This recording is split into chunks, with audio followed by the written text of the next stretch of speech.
membawakan tutorial untuk distance learning dengan role peserta. Peserta sendiri diharapkan login dengan nick-nya dan password-nya itu sama seperti NIP. Di sini saya coba login. Lalu ketika sudah login, pertama kali hal yang harus dilakukan adalah memilih golongan. Pastikan golongan tidak salah pilih karena ini berpengaruh dengan soal aktualisasi yang akan diberikan. Lalu jika ada kesalahan dalam pengisian, ini juga akan menjadi kesalahan yang akan berujung dengan tidak sesuainya penilaian akhir. Maka harus berhati-hati dengan golongan yang akan dimasukkan. Misal di sini golongannya adalah 3A, lalu kita simpan. Di sini nantinya akan ada tampilan tentang saya, lalu informasi, lalu pelatihan yang diikuti. Dalam hal ini, peserta tahu bahwa dia angkatan berapa dan kelompok berapa. Dan untuk pelatihannya sendiri bernama apa dan tanggalnya dari kapan sampai kapan. Lalu setelah melihat data ini, kita lakukan klik detail. Nah, pada di sini harapannya para peserta itu mengabsen harian peserta. Nah, pada di sini absen pagi dibuka pada pukul 7 dan absen sore dibuka pada pukul 15 sampai 16. Harap absen sesuai dengan jam ini. Ketika tidak dalam jam ini, maka di report akhir, artinya di report pada saat kita melakukan absen, maka dia tidak maka dia tidak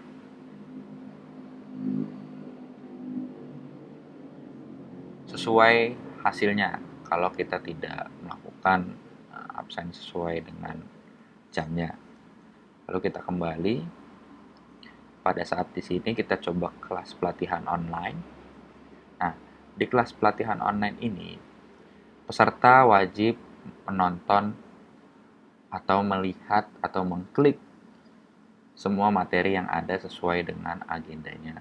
Ketika hari itu tanggal 8 September, maka 8 September 2020, maka harus diklik pada tanggal tersebut. Jangan lebih lambat maupun lebih cepat. Seperti ini, misalnya 9 September, saat ini 8 September, namun kenyataannya peserta itu mengklik, ini tidak apa-apa. Hanya saja jangan melakukan kuis terlebih dahulu, karena jam pelaksanaannya pada saat ini. Seperti itu. Lalu kita coba lihat, di sini ada materi umum pelatihan, di mana ini bebas akses, peserta bebas akses dan pengenalan tentang instansi juga peserta bebas akses. Lalu di sini ada materi MOOC, yang mana sebelum LMS ini berlangsung, para peserta juga sudah mengikuti MOOC, di mana ini materinya sama dengan MOOC yang ada di sistem MOOC. Sistem ini terintegrasi dengan MOOC, jadi nilai akhir dari MOOC akan terintegrasi, nilainya akan dibawa untuk nilai LMS ini untuk dijadikan nilai acuan baku untuk kartu registrasi peserta atau KRA yang memang ditujukan untuk sebagai kelulusan dasar CPNS. Lalu kita coba klik materi, di mana ini kalau kita klik, ini bisa kita lihat filenya. Kita lihat lalu kita pelajari. Nantinya seperti itu. Dan kalau kita lihat di sini ada live chat. Nah, di sini teman-teman juga bisa melakukan live chat dengan pesertanya, dengan kelompoknya gitu. Jadi berarti pada saat jam tersebut peserta harus melakukan live chat. Nah, lalu di sini ada quiz kembali. Mungkin saya coba quiz, tidak apa-apa karena ini datanya data dummy dan ini hanya untuk video tutorial saja. Nah, mungkin sebelum saya quiz, saya memperjelaskan apa sih sebenarnya perbedaan buku merah dan buku kuning di sini. Asinkronus adalah pembelajaran yang kalian peserta itu tidak perlu untuk menunggu tutornya itu ada. Artinya tidak dijadwalkan di jam yang sama, hanya saja kita menjadwalkan berbentuk di target tanggal hari itu. Artinya kalian harus belajar di tanggal tersebut. Lalu ketika yang gambar buku kuning, maka di sini akan ada jam di mana kalian harus stay di jam tersebut untuk memulai uh, memulai sebuah kelas seperti itu.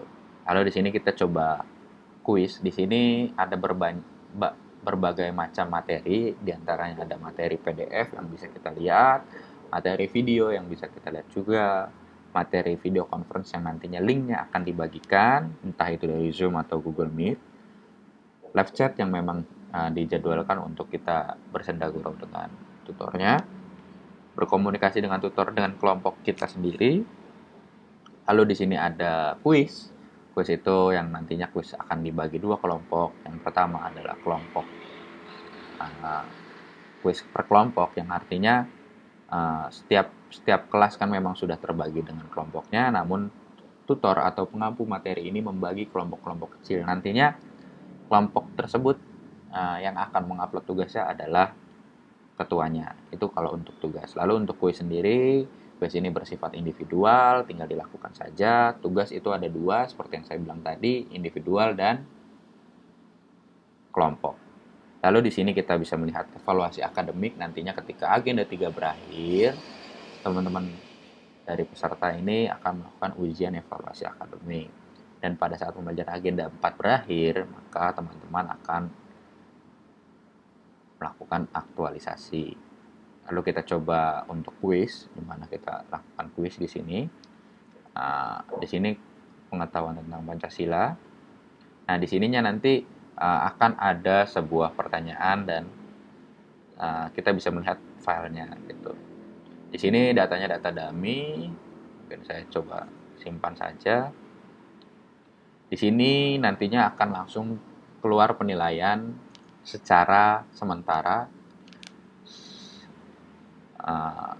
dan itu akan memperlihatkan berapa benar kita dan berapa salah kita. Ketika kita sudah mengakses, lalu kita mengakses kembali, maka sudah langsung ada nilainya dan tidak bisa melakukan kuis ulang.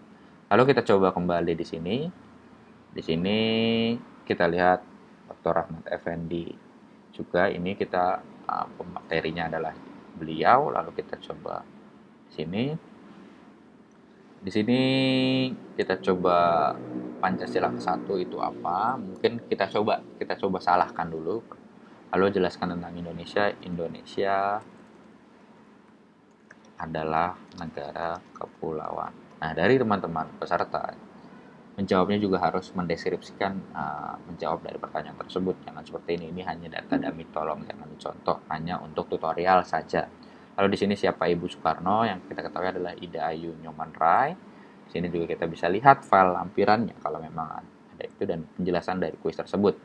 Lalu kita coba simpan dan di sini akan muncul berapa pertanyaan yang benar. Nah, di sini terima kasih telah menyelesaikan kuis. Benar 1 dari 3 pertanyaan, yang mana tadi ada 2 pilihan ganda dan 1 pilih esai. Dan untuk jawaban esai akan diperiksa terlebih dahulu oleh tutor. Jadi tutor akan diperiksa dulu, baru kita akan melihat nilai kita di halaman ini untuk kuis tersebut. Lalu kita kembali ke tugas. Kita coba tugas. Di sini ada tugas yang memang individual. Jenis tugasnya adalah individual, di mana kita bisa melakukan lihat file tugasnya. Di sini kalau kita mau lihat file tugas, tinggal klik saja. Lalu kita coba lalu kita bisa untuk menguploadkan file, lalu kita coba simpan seperti itu.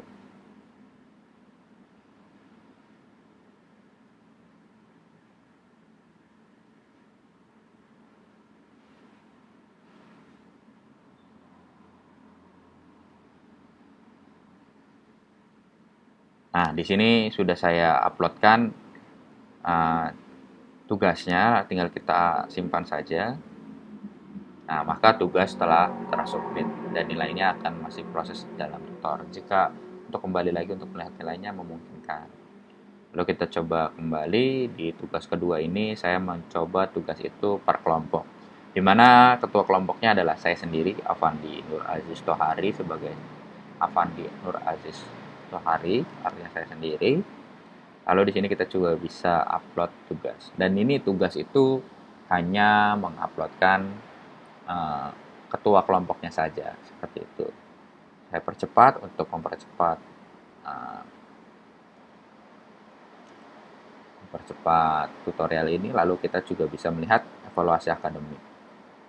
Di sini kita evaluasi akademik. Di sini diberikan waktu 2 jam 15 menit uh, untuk melakukan penjawaban. Nah, di sini ada judul kasus dan detail kasusnya.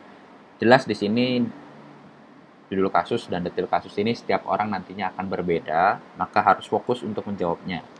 Dan jangan sampai lebih dari 2 jam 15 menit.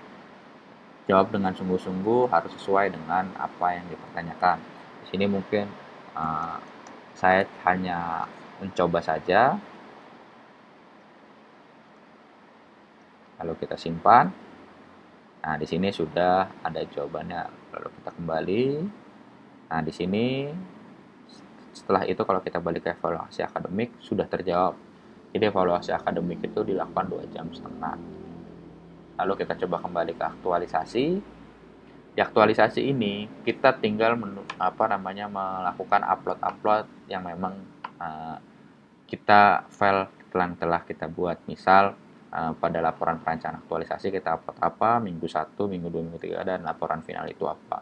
Perlu catatan, judul penulisan di laporan final ini yang akan menjadi sebuah tulisan yang akan dibawa untuk pencetakan sertifikat. Harap sertifikatnya juga harap tulisannya juga jangan typo dan jangan salah, karena ini akan dijadikan sertifikat. Lalu bagaimana kita menguploadnya? Tinggal mengupload file saja. Mungkin coba saya uploadkan. Nah, di sini sudah saya uploadkan dengan example file PDF, dan perlu jadi catatan, upload ini hanya ada sekali, tidak bisa meniban, harap hati-hati. Lalu kita coba di sini judul penulisannya apa, penulisan tes, seperti itu. Kita simpan. Nah, di sini akan muncul penulisan tes di sini. Lalu kita coba untuk kita